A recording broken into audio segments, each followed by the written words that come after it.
The Japanese destroyer's searchlight scanned across the water like death's finger. Missing our bow by mere feet, we held our breath, engines throttled back to idle.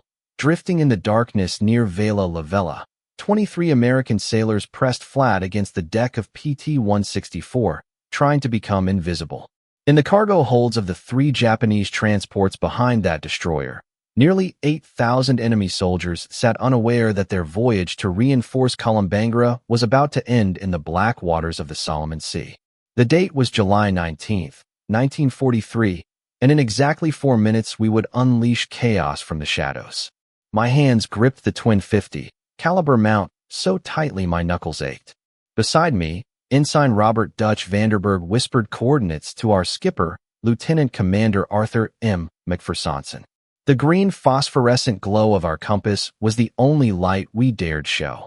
Behind us, hidden in the moon's shadow cast by Vela La Vela's volcanic peaks, PT-168 and PT-171 waited for our signal. We were America's covert weapons, and the Imperial Japanese Navy was about to discover why darkness was no longer their ally. My name is Chief Petty Officer Thomas Tom Harrigon, United States Navy Reserve, and I was among the first to prove that small wooden boats could sink steel warships. People often ask me what it was like being part of the most closely guarded naval operation of 1943. The truth is, we were too busy trying not to die to think about making history. We only knew that if we failed tonight, those 8,000 Japanese soldiers would reach Kolombangara, where they would slaughter American boys trying to take that strategic airfield. Every torpedo we carried represented hundreds of American lives that might be saved. Every enemy transport we sent to the bottom meant parents back home who wouldn't receive that dreaded telegram from the War Department. To understand how 3 boats smaller than most private yachts could challenge the Imperial Japanese Navy at the height of its power, you need to understand what we were up against in the summer of 1943. The Japanese had turned night fighting into an art form. Since their victory at Savo Island the previous August, where they sank 4 Allied cruisers without losing a ship, they owned the darkness in the Solomon Islands. Their sailors trained for years in night combat, learning to fight without radar, using only keen eyesight and practiced coordination. They called their nighttime supply runs the Tokyo Express, and we called them the Rat Run. Either way, they moved troops and supplies with near impunity once the sun went down. The American Navy had bigger ships, better radar, and more firepower. But we were losing the night war. Our admirals, trained in the traditional battle line tactics of Jutland and Manila Bay, couldn't adapt quickly enough to this new kind of warfare. Our cruisers and destroyers, designed for fleet actions in open ocean, were sitting ducks in the confined waters of the Solomons. We needed something different, something the Japanese wouldn't expect. That something was being built in covert boatyards from New Orleans to New York, and it would revolutionize naval warfare forever. The PT boat, patrol torpedo boat, was born from desperation and American ingenuity. At 80 feet long and 20 feet wide, they were constructed from laminated mahogany plywood, not steel. 3 Packard V-12 engines, modified versions of the Liberty aircraft engine, pushed them to speeds over 45 knots, faster than any torpedo or conventional warship. We carried 4 21-inch torpedo tubes with Mark 13 torpedoes, a 20mm Oerlikon cannon, for 50 caliber machine guns, and enough ammunition to raise chaos for about 15 minutes of sustained combat. After that, we better be heading home or heading to the bottom.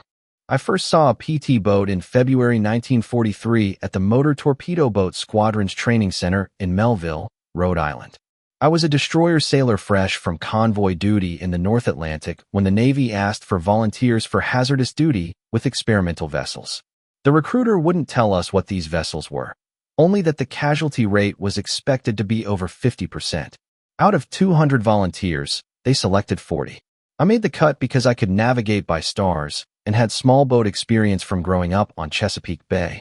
The first time I stepped aboard PT-164, I thought the Navy had lost its mind. This wasn't a warship. It was a glorified speedboat with delusions of grandeur. The hull was wood in a war of steel and armor. The living quarters were so cramped that hot bunking wasn't just common, it was mandatory. There was no armor protection except for some sheet metal around the bridge.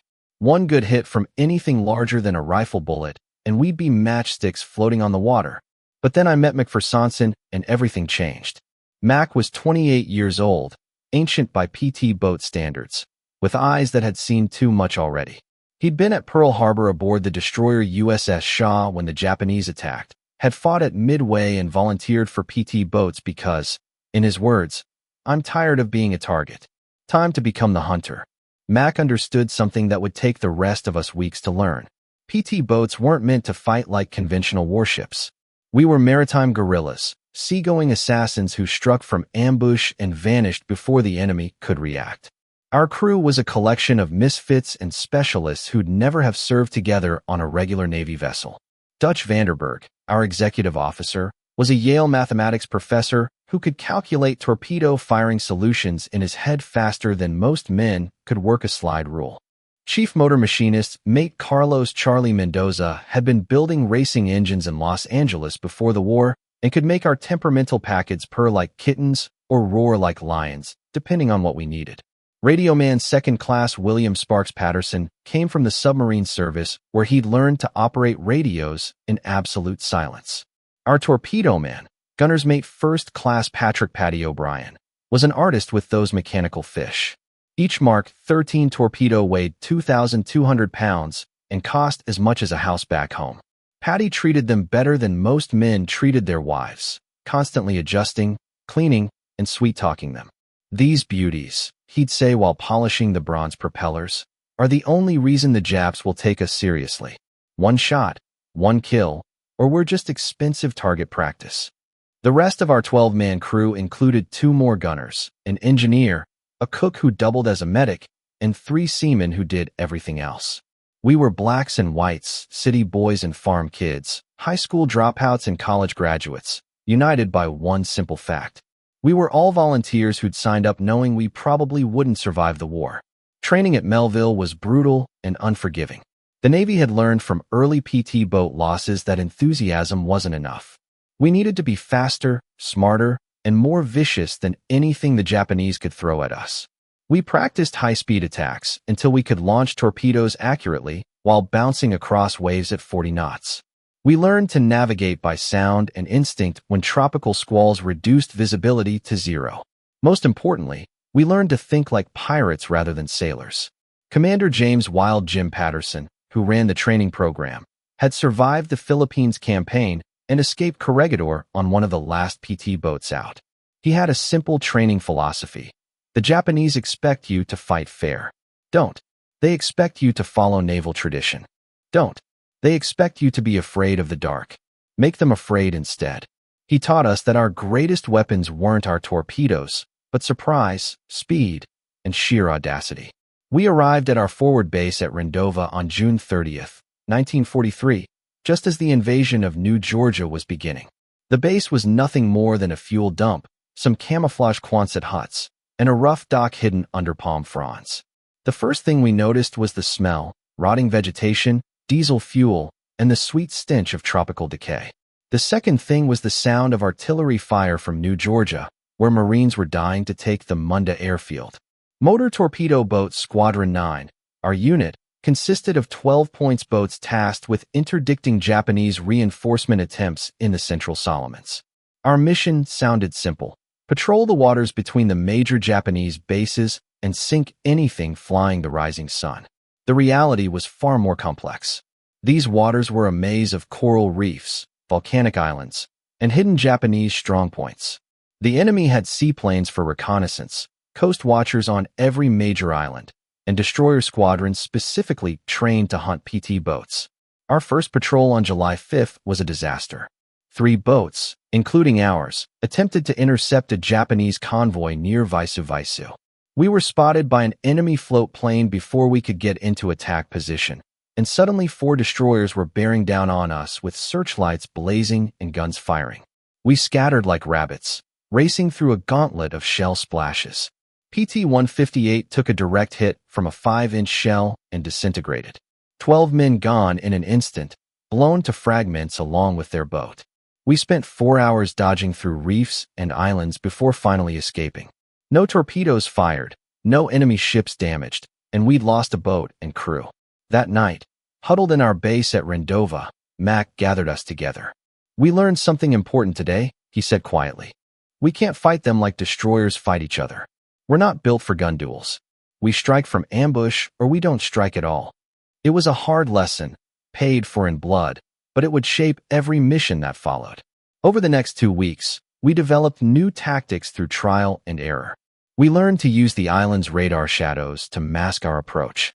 We discovered that shutting down 2 engines and running on one reduced our noise signature dramatically. Most importantly, we figured out how to coordinate attacks between multiple boats using simple light signals that the Japanese couldn't intercept. The intelligence network supporting us was remarkable. Australian coast watchers hiding in the hills of Japanese-occupied islands would radio enemy ship movements. Native Solomon Islanders risking execution if caught would paddle their canoes out to meet us with information about Japanese positions. Sometimes we'd get decrypted intelligence from Pearl Harbor, giving us exact convoy schedules, but most of the time we hunted by instinct and experience. The PT boats were still classified as covert weapons in July 1943. Official Navy communications never mentioned us by name, referring only to small craft or mosquito boats. The Japanese knew something was hitting their convoys, but their initial reports described us as submarines or mines. They couldn't believe the Americans would send wooden speedboats against steel warships. That ignorance was our greatest advantage. On the night of July 18th, Coast Watcher reporting indicated a major Japanese reinforcement convoy would run through Blackhead Strait, heading for Vela on Kolombangara. This was the target we'd been waiting for. Multiple transports with minimal escort, forced to pass through narrow waters where their superior numbers wouldn't help them. Mac volunteered our boat to lead the attack along with PT-168, skippered by Lieutenant Henry Hank Bramwell, and PT-171 under Lieutenant Junior Grade Joseph Joey Antonelli. The briefing that evening was tense. Intelligence estimated 3 large transports escorted by 1 or 2 destroyers carrying elements of the Japanese 13th Regiment, elite troops who'd fought in China and the Philippines. These weren't construction battalions or supply troops. These were frontline soldiers who would make our Marines' lives miserable on New Georgia. Commander William Bill Specht, our squadron leader, made it clear, "Gentlemen, this convoy cannot reach Vela. I don't care if you have to ram those transports. They go to the bottom tonight." As the sun set on July 19th, painting the sky blood red over the Solomons, we made our final preparations. Paddy O'Brien ran through his torpedo checklist for the 5th time, setting the Mark 13s for a depth of 10 feet and the speed for 28 knots, optimal settings for hitting a loaded transport. Charlie Mendoza had our engines tuned to perfection, mufflers installed to reduce noise. Dutch Vanderberg plotted and replotted our attack approach, calculating currents, wind, and the moon's position. I checked my machine guns one last time, ensuring the ammunition belts fed smoothly. We loaded nothing but armor-piercing and incendiary rounds. Regular ball ammunition was useless against steel ships, but API rounds could penetrate bridge windows, start fires, and suppress enemy gun crews. Every 5th round was a tracer, creating lines of fire that looked like deadly fireworks in the night sky.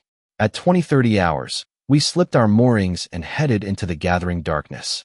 The 3 boats moved in column formation, engines muffled to a low rumble. As we cleared Rendova Harbor, Mac ordered us to test weapons. The night erupted briefly in gunfire as 12 machine guns and 3 20mm cannons barked into the empty sea. Then silence again, broken only by the rhythmic pulse of our engines and the hiss of water along our hulls. The ocean was rougher than we'd hoped, with a 2-foot chop that would make torpedo accuracy challenging. But it also meant our wakes would be harder to spot, and the wave action would mask our engine noise.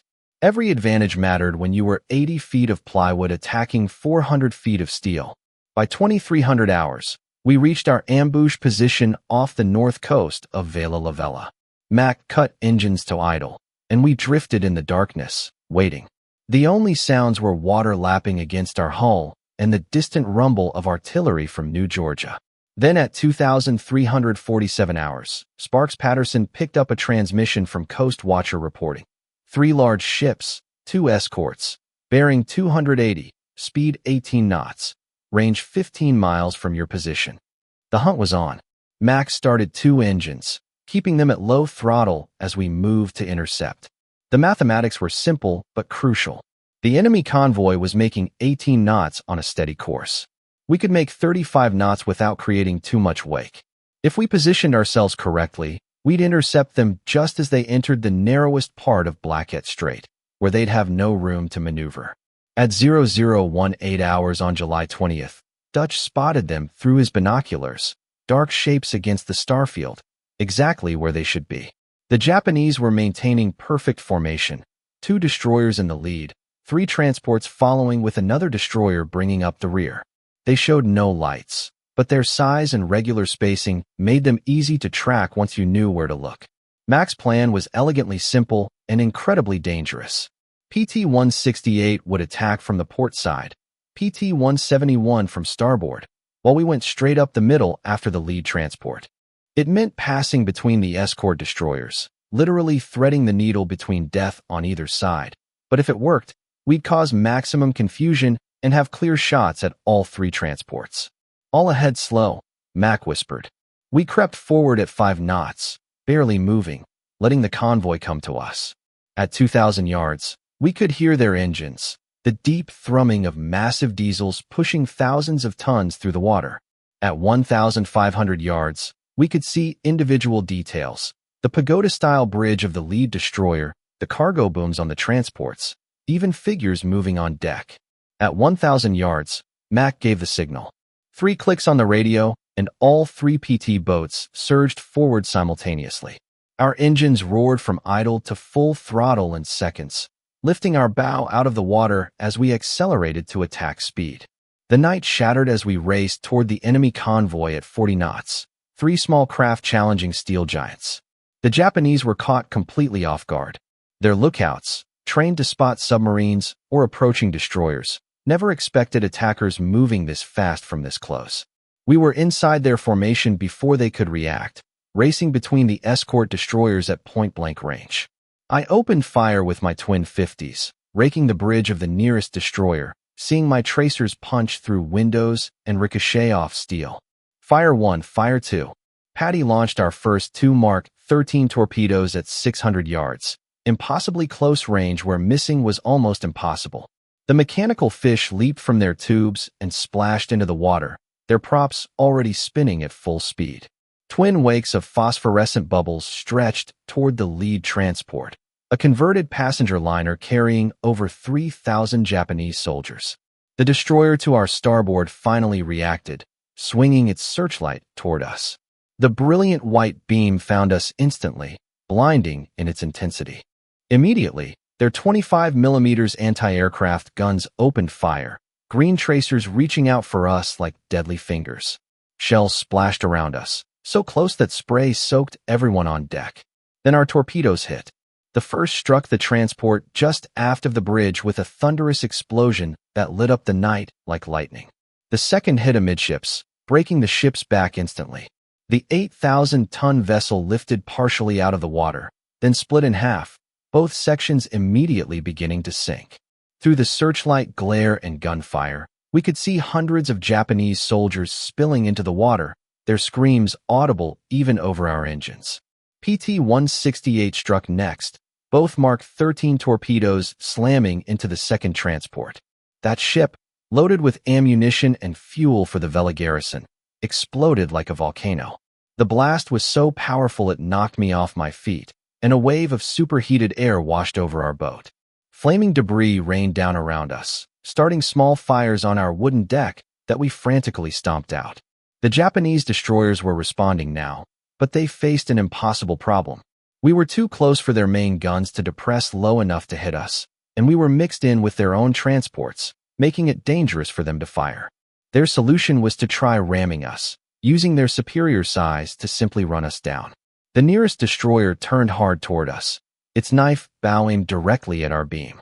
At the combined closure speed, we had maybe 10 seconds before impact. Mac threw the wheel hard right and pushed the throttles past their stops. Our engines screamed in protest, but we pivoted like a ballet dancer, missing the destroyer's bow by less than 10 feet.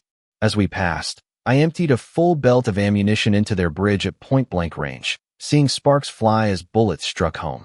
PT-171 wasn't as lucky.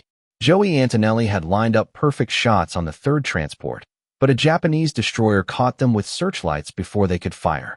The enemy's 25mm cannons found their mark, stitching a line of holes across PT-171's bow. One shell hit a torpedo, but miraculously it didn't detonate. The warhead needed to be armed by spinning in water before it would explode. Still, Joey had to abort his attack, run and flee, streaming smoke and taking on water. We came around for another pass, but the element of surprise was gone. Every searchlight in the Japanese convoy was now sweeping the water, and guns of every caliber were firing in all directions. The water around us was torn by so many shell splashes it looked like a rainstorm. Worse, the Japanese had finally gotten their 5-inch guns into action, and those could blow us to splinters with a single hit. Launch remaining fish and get us out of here. Max shouted over the din. Patty fired our last 2 Mark 13 torpedoes at the remaining transport, but the ship's captain saw them coming and managed to comb the wakes, turning parallel, so both torpedoes passed harmlessly along his sides. Then we were running, all 3 engines at maximum power, weaving between shell splashes as we fled into the darkness. Behind us, the battle continued to rage. PT-168, despite taking several hits, managed to put 1 more torpedo into the already sinking second transport. The ammunition ship's death throes illuminated the entire strait, secondary explosions rippling through her hull as she went down. 2 of the 3 transports were gone, taking nearly 6,000 Japanese soldiers with them. The third transport and the destroyers were undamaged but thoroughly shaken. We regrouped 5 miles south of the engagement area, all 3 boats battered but still afloat. PT-171 was in the worst shape, with multiple holes at the waterline and 1 engine out. We came alongside and helped transfer wounded crew members, while our carpenter's mates worked frantically to plug holes with everything from mattresses to life jackets. PT-168 had lost her radio antenna and taken shrapnel damage throughout her superstructure, but remained combat capable. Our boat had somehow escaped with minimal damage, some shrapnel holes, a burned-out gun barrel from overheating, and scorch marks from near misses. But we were alive, and we'd accomplished our mission. 2 transports definitely sunk, thousands of enemy soldiers killed, and the Japanese reinforcement schedule disrupted. The surviving transport, rather than continue to Vela, reversed course and headed back to Rabaul. The journey back to base was tense. Japanese float planes were up at first light searching for us. We hid in the shadow of small islands, camouflaged with palm fronds, engines off, barely breathing as enemy aircraft droned overhead. It took us 14 hours to cover what should have been a 3-hour journey, but we all made it back to Rendova. The debriefing was exhaustive. Intelligence officers wanted every detail: Japanese tactics, weapon effectiveness, enemy response times. What we told them would be distributed to every PT squadron in the Pacific. The lessons learned from our engagement would save American lives and sink enemy ships throughout the remaining war years. But the immediate impact was even more significant. Radio intercepts revealed Japanese communications describing new American secret weapons, high-speed torpedo boats appearing from nowhere. For the first time, the Imperial Navy was afraid of the dark. They could no longer move freely at night, couldn't guarantee safe passage even to their most heavily guarded convoys. Every shadow might hide a PT boat. Every sound might be American engines approaching. Over the following weeks, the Japanese changed their entire resupply strategy. Convoys grew larger but less frequent. Destroyer escorts doubled, then tripled. They started using searchlight-equipped float planes for night reconnaissance. All of these changes meant fewer supplies and reinforcements reaching their island garrisons, giving our ground forces crucial advantages. The psychological impact was perhaps even greater than the tactical success. Japanese soldiers waiting for reinforcements that never came began to lose hope. Enemy commanders, unable to guarantee supply deliveries, had to cancel offensive operations. The myth of Japanese invincibility at night, shattered by wooden boats crewed by American teenagers and reservists, began to crumble throughout the Pacific. Our squadron's success led to rapid expansion of the PT boat program. New bases were established throughout the Solomons and New Guinea. Improved boats with better engines, radar, and armor protection were rushed into production. Tactics we developed through trial and error became official doctrine taught at training bases from Rhode Island to California. The cost of this success was measured in friends who didn't come home. 2 weeks after our successful attack, PT-166 hit a mine while returning from patrol. All hands lost. PT-162 was caught by Japanese destroyers in daylight when engine failure left her dead in the water. They shot her to pieces. Only 3 survivors were pulled from the water. Joey Antonelli, skipper of PT-171, was killed by a sniper while his boat was refueling at a forward base. By October 1943, when I was rotated back to the States for new construction training, our squadron had lost 7 boats and 73 men. But we'd sunk or damaged over 40 Japanese vessels from destroyers to barges and killed thousands of enemy soldiers who never reached their destinations. The exchange rate was brutal but necessary. Every PT boat we lost was replaceable.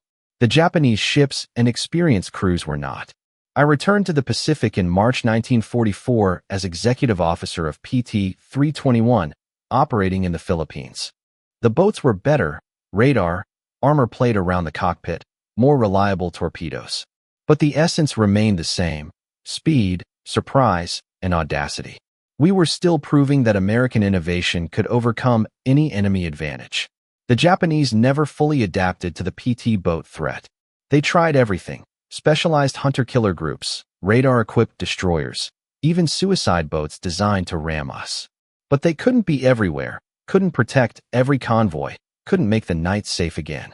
The covert weapon they discovered too late had permanently changed the balance of power in the Pacific. "Those were my fish that sank those transports," he'd say with pride. 2 shots, 2 hits, 6,000 Japanese who never made it to kill Americans. The PT boat story is often overshadowed by the bigger battles of World War II, Midway, Guadalcanal, Leyte Gulf.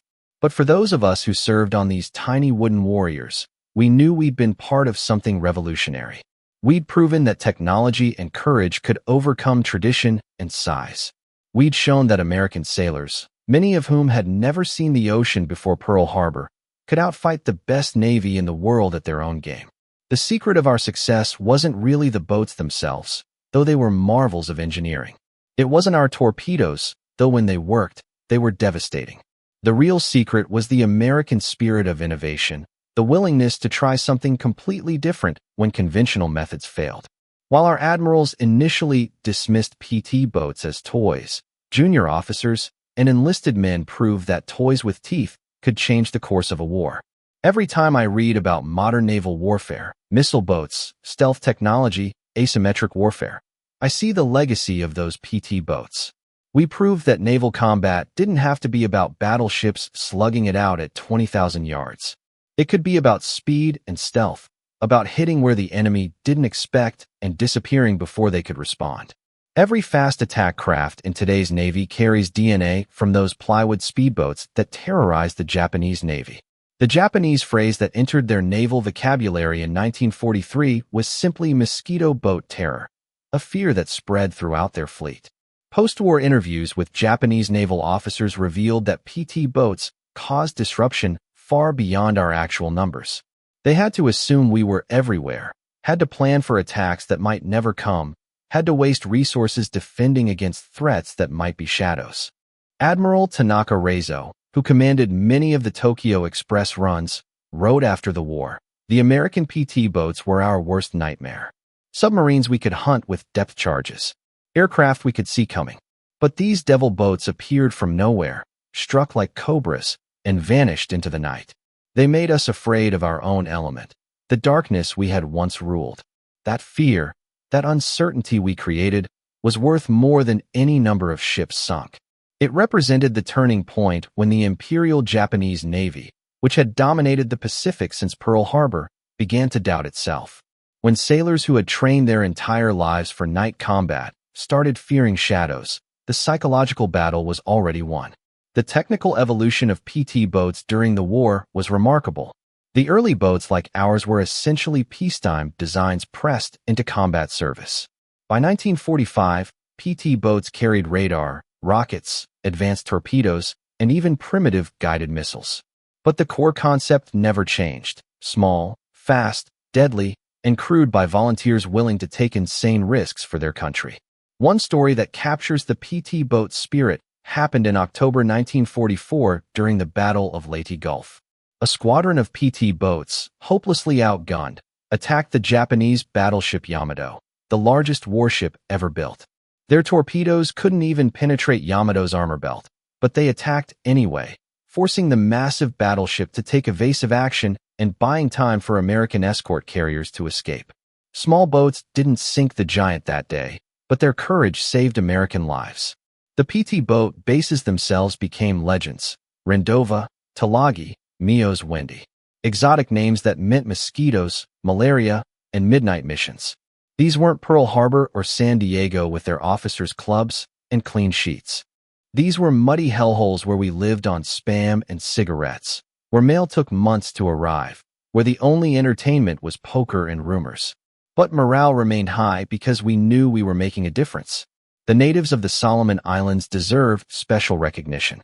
They risked everything to help us, guiding us through reefs, rescuing downed airmen and shipwrecked sailors, providing intelligence on Japanese movements. Many were executed when caught helping Americans. Their courage and sacrifice were essential to our success. Without their help, we would have been blind and lost in those island mazes. The Coast Watchers, those lonely volunteers hiding on Japanese-occupied islands with radios and binoculars, were our guardian angels. They'd report 40 bombers heading your way, or destroyer squadron moving south at high speed. Many times their warnings saved our bases from surprise attack or helped us position for perfect ambush. We never met most of them, but we owed them our lives. One technological advancement that revolutionized PT boat operations was radar. The first sets were so primitive they could barely distinguish between an island and a ship. But by late 1944, we could track targets in complete darkness and fog.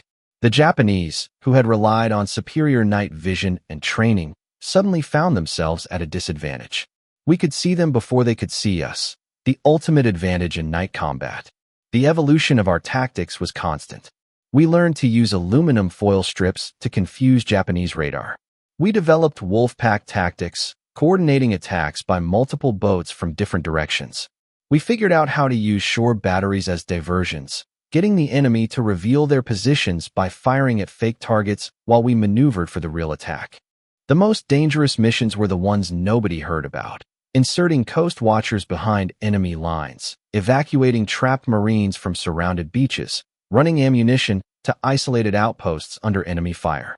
These weren't glamorous torpedo attacks, but grinding, dangerous work that saved countless lives. We became the Navy's Swiss Army knife, used for any job too dangerous or too crazy for conventional vessels. Personal relationships on PT boats were unique in the military. On a destroyer with 300 men, you might not know everyone's name.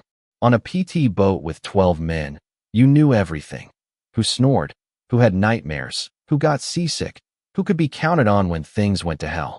That intimacy created bonds that lasted lifetimes. My PT boat reunions decades after the war felt like family gatherings because that's what we were, a family forged in combat. The food on PT boats deserves its own mention, or perhaps complaint. We lived on K-rations, Spam, powdered eggs, and whatever we could trade from larger ships. Fresh water was precious, rationed for drinking only. We washed in seawater, which left salt crystals that chafed and burned. Coffee, black and strong enough to float a wrench, was our lifeblood. Some crews became creative, fishing with hand grenades or trading torpedo alcohol to base personnel for real food. Maintenance was constant and critical. Salt water corroded everything. Tropical heat rotted wood and fabric, and high-speed operations stressed every component to its limits. We spent more time maintaining our boats than fighting in them. Every man became a mechanic, carpenter, and electrician by necessity. A PT boat with engine failure in enemy waters was a death trap, so we treated maintenance like a religion. The weather in the Solomons was our constant enemy. Tropical squalls could appear from nowhere, turning calm seas into mountains of water. Lightning strikes could fry our radios and electrical systems. The heat and humidity were so oppressive that men would pass out at their posts.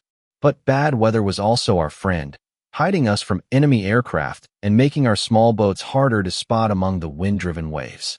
Navigation in those waters required skills they never taught at Annapolis. Charts were often wrong, based on surveys from the 1800s. Coral reefs could appear overnight after storms. We learned to read water color and wave patterns, to smell land before seeing it, to navigate by instinct when instruments failed. Every successful patrol added to our mental maps of those deadly waters. The Japanese response to PT boats evolved throughout the war. They developed special shallow draft destroyers specifically to hunt us. They created coordinated search patterns using float planes and destroyers together. They even tried using captured PT boats as decoys. But for every countermeasure they developed, we developed countermeasures. It became a deadly game of chess played at 40 knots in the dark. One aspect rarely discussed was the psychological toll. Living constantly on edge, knowing that any patrol could be your last. Watching friends die in horrific ways, it marked us all. Some men cracked, requesting transfers even though it meant being labeled cowards. Others became addicted to the adrenaline, volunteering for increasingly dangerous missions. Most of us just endured, finding ways to cope with fear that never really went away. The humor that developed was dark but necessary. We named our boats things like Sudden Death, Hell's Angels, and Grim Reaper. We painted cartoon characters on our torpedoes. Donald Duck riding a torpedo was popular. We made up songs about sinking Japanese ships, the more gruesome the better. It was psychological armor, a way to make the unbearable bearable. The impact of PT boats extended beyond the Pacific. When the Normandy invasion was planned, PT boats were included to protect the fleet from German E-boats. The lessons learned in the Solomons were applied in the Mediterranean, the English Channel, and even the rivers of Europe. American PT boat doctrine influenced naval thinking worldwide, inspiring similar programs in dozens of navies. Looking back now, decades later, I'm amazed we survived. We were mostly kids playing with deadly toys in a war that killed millions. We made mistakes that should have killed us, took risks that make me shudder in retrospect. But we also accomplished something remarkable. We took an untested concept and turned it into a war-winning weapon. We proved that American innovation and courage could overcome any obstacle. The legacy of PT boats lives on in today's Navy. Every fast attack craft, every special operations boat, every vessel designed to strike quickly and disappear carries the DNA of those original mosquito boats. The sailors who crew them probably don't know about nights off Vela La Vela or the terror we brought to Japanese convoys, but they're spiritual descendants carrying on the tradition of speed, surprise, and audacity. When people ask me if I'm proud of my service, I tell them about that night of July 20th, 1943. 3 small wooden boats attacked a major enemy convoy and sent thousands of Japanese soldiers to the bottom. We emerged from darkness, just as our title suggests, and disappeared before the enemy could respond. We were America's covert weapon, and we changed the course of the Pacific War. The Japanese were shocked not just by our boats, but by what they represented: American willingness to innovate, to take risks, to challenge conventional wisdom. They had studied our Navy for decades, knew our battleships and carriers, our traditions and tactics. But they never imagined we'd send wooden speedboats armed with torpedoes to challenge their steel warships. That failure of imagination cost them dearly. In the end, the story of PT boats is a uniquely American story. We took a British concept, powered it with Packard engines designed for aircraft, armed it with torpedoes originally designed for destroyers, and crewed it with civilians who'd never seen the ocean before Pearl Harbor. It shouldn't have worked, but it did because we made it work through sheer determination and ingenuity. The last operational PT boat was retired in 1959, replaced by newer, faster, more capable vessels. But for those of us who served on them in World War II, they'll always be the boats that won the war in the Pacific. We proved that size doesn't determine victory, that courage matters more than armor, and that American sailors in wooden boats could defeat anyone, anywhere, anytime. As I finish this account, sitting in my study, surrounded by faded photographs and yellowed newspaper clippings, I can still hear those Packard engines roaring in the night. I can still feel the spray of Solomon seawater on my face, still smell the cordite and diesel fumes. Most of all, I can still feel the pride of being part of something revolutionary, something that changed naval warfare forever.